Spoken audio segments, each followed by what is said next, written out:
Bismillahirrahmanirrahim. Buya Bunda, Bapak Ibu guru semuanya, kali ini saya akan menjelaskan tentang cara untuk membuat kelas di Google Classroom untuk guru. Karena Google Classroom ini bisa untuk murid dan juga untuk guru. Nah, di sini kalau untuk guru itu membuat kelas, untuk murid itu gabung kelas.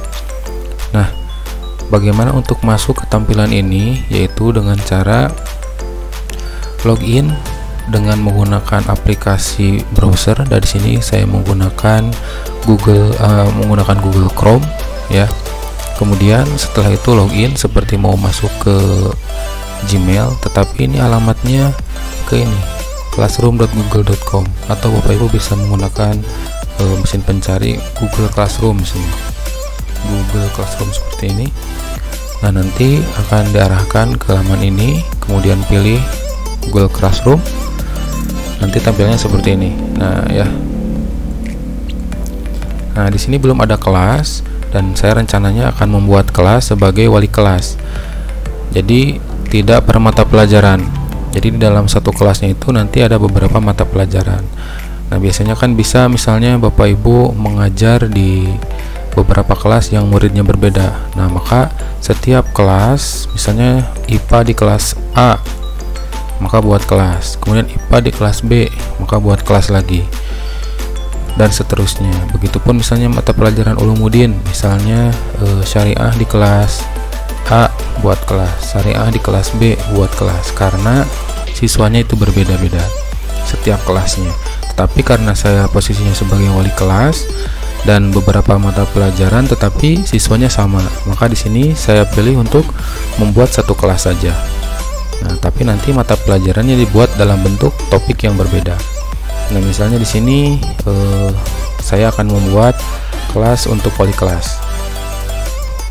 Pilih buat kelas, kemudian ketika ada informasi ini pilih checklist sebagai tanda telah membacanya, kemudian lanjutkan. Nah, disinilah perbedaan data yang harus diisi. Jangan khawatir untuk data ini karena nanti bisa dirubah di setelan ya. Nah, di sini saya akan mengisi bagian nama kelas dan bagian ini dengan nama saya. Mata pelajaran saya kosongkan dan ruang juga saya kosongkan. Nama kelas. Kemudian bagian saya isi dengan nama saya.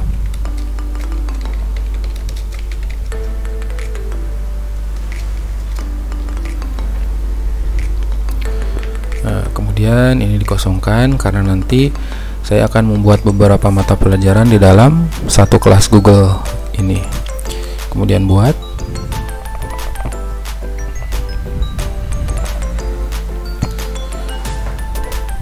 Nah, maka tampilannya seperti ini ya. Kita bisa melihat di tab ini nih sebelah kiri. Kemudian pilih kelas. Nah, ini kelas yang ada di dalam akun Google kita. Nah, kalau misalnya Bapak Ibu kelasnya ada beberapa kelas dengan murid yang berbeda, maka dibuat kelas seperti ini. Ada beberapa di sini nanti. Sekali lagi, karena tutorial ini untuk Bapak Ibu guru wali kelas ya, jadi saya akan menggunakan satu kelas ini dengan beberapa topik, tetapi tidak akan jauh berbeda dengan Bapak Ibu guru yang mengampu mata pelajaran bukan wali kelas. Nah, kemudian kelas ini nantinya bisa Bapak Ibu setel di sini. Nah, misalin undangan, kemudian bisa diedit seperti tadi ya informasinya, kemudian bisa disalin dan diarsipkan. Nah, untuk menyalin, nah misalnya tadi Bapak Ibu sudah membuat kelas ya, misalnya ingin membuat lagi, nah, bisa di sini ya, langsung beberapa kelas dibuat, kemudian diarsipkan kalau misalnya kelasnya sudah tidak aktif, sudah kenaikan kelas. Baik, kita buka saja kelas ini. Oh ya, ini satu lagi, ini untuk nilai. Nanti ada tab nilai ya. Kalau kita masuk ke sini, ini ada shortcutnya. Jadi untuk masuk ke buku nilai, ini untuk ke folder di Google Drive. Jadi nanti file-file tugas yang diupload oleh para siswa akan masuk ke folder ini, dan ini adalah shortcut sekali lagi ya, jadi nanti akan ada tombol lagi di dalam kelas ini juga. Nah, kemudian ini tampilannya ya, tampilan di dalam kelas. Di sini ada kode ya yang bisa dibagikan dan harus dibagikan ketika akan mengundang kepada siswa atau orang tua siswa, dan juga bisa menggunakan link ya. Bisa menggunakan link atau bisa menggunakan kode itu ya. Misalnya ini salin link undangan.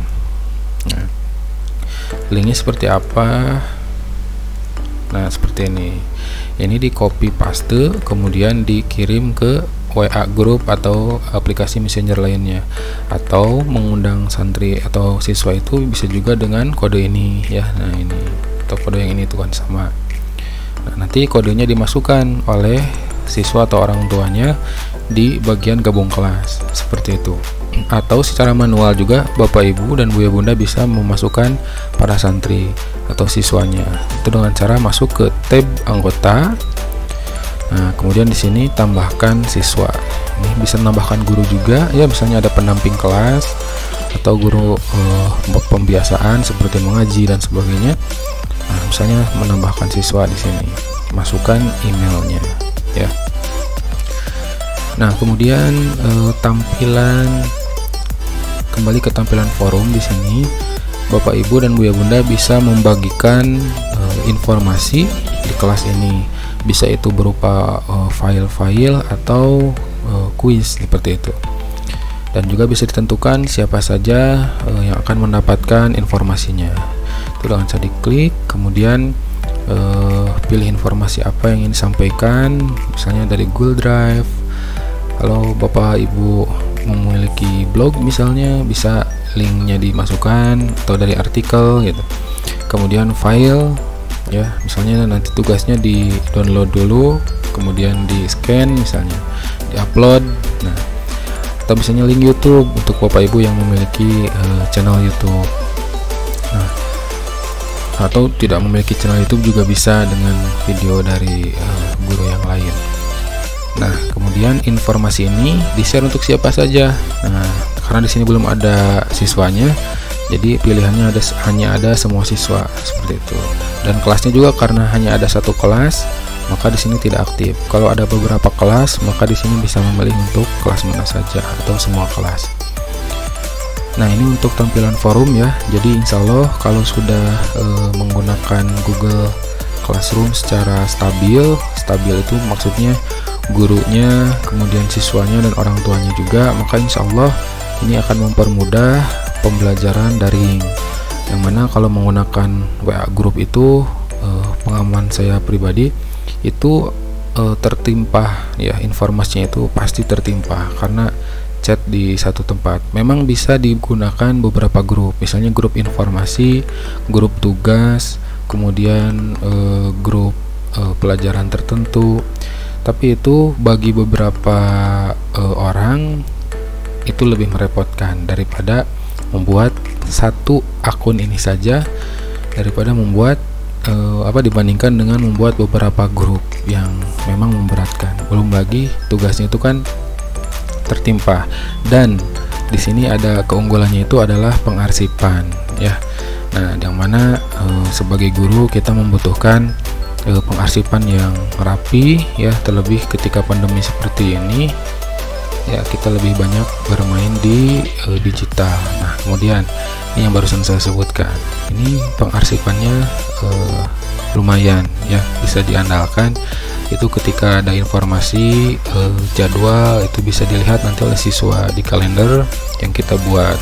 Kemudian folder tugas bisa dilihat. Kalau kita klik ini akan menuju ke Google Drive.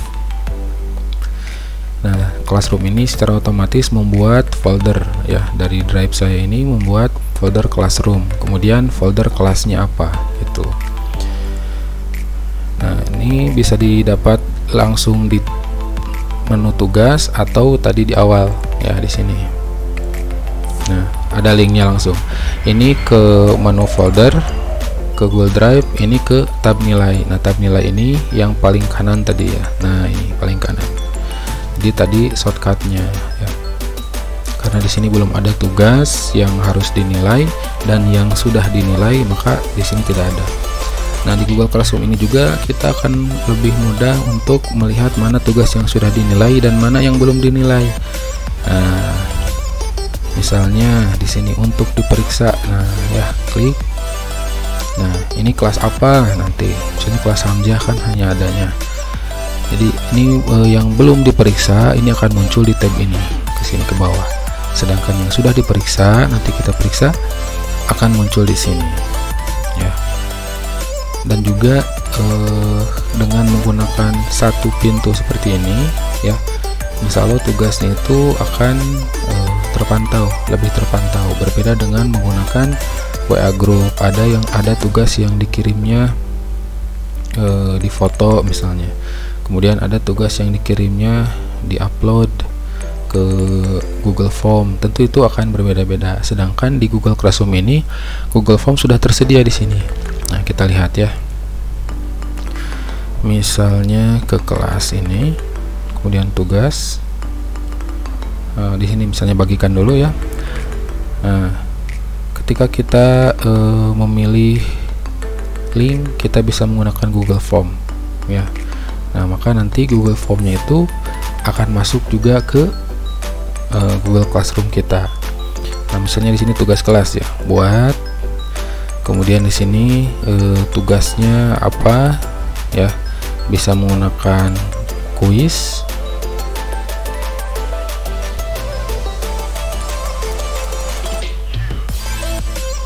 Nah, misalnya di sini kita buat tugas. Tugasnya itu akan berupa apa ya? Apakah berupa kuis atau yang lainnya? Misalnya di dokumen ya atau apa? Nah, misalnya tadi kita membahas Google Form. Nah, di sini sudah ada Google Form ya. Nah, jadi lebih baiknya kita pilih yang ini saja, blank quiz langsung di sini ya, supaya nanti langsung terhubung dengan Classroom ini ya. Kemudian topiknya, ini kita belum buat topik. Nah, seperti itu ya. Nah, kemudian tadi kita akan membuat beberapa mata pelajaran di dalam kelas ini. Nah, caranya Bapak Ibu bisa masuk ke ini ya, tugas kelas, kemudian buat. Nah, pilih buat topik ya, buat topik. Misalnya saya mengajar tematik, kemudian matematika. Nah, maka bisa menggunakan topik tematik dan topik matematika. Atau misalnya Bapak Ibu ingin permuatan, misalnya di tematik itu di SD ya, ini untuk SD. Misalnya tematik itu bahasa Indonesianya dipisah.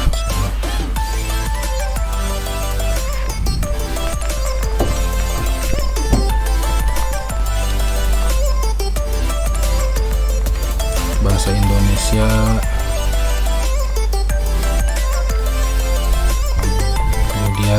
buat lagi topik yang lainnya, misalnya PKN,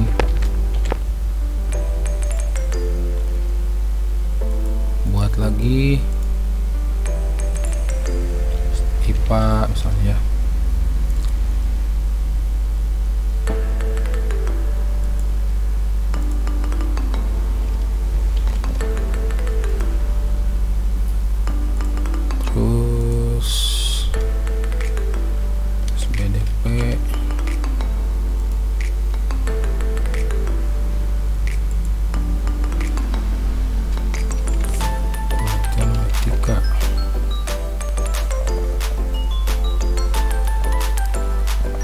Misalnya seperti ini. Nah, maka topik ini akan muncul di tab atau sidebar sebelah kiri. Bisa ditampilkan semua topik atau misalnya topik matematika.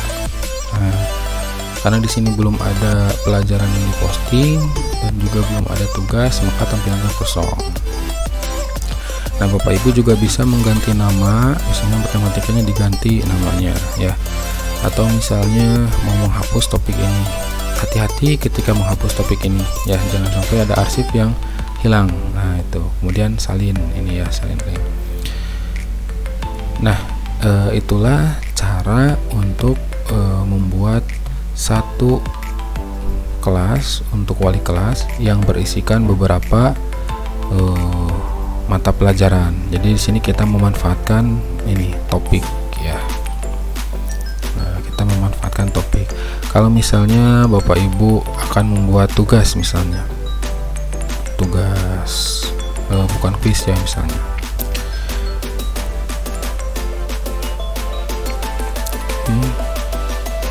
Nah, tugas ini masuk ke mata pelajaran apa? Nah, maka setelah dibuat misalnya sebentar ya, membuat rangka atau menyusun rangka ya. Menyusun rangka. Nah, di sini petunjuknya apa ya. Kemudian di sini pilih topiknya, di sini apa. Seperti itu ya. Nah, kemudian nanti siswa itu bisa secara otomatis tidak harus membuka ini masuk ke pelajaran apa ya. Nah, tidak, karena nanti informasi di siswa itu akan diurut ya.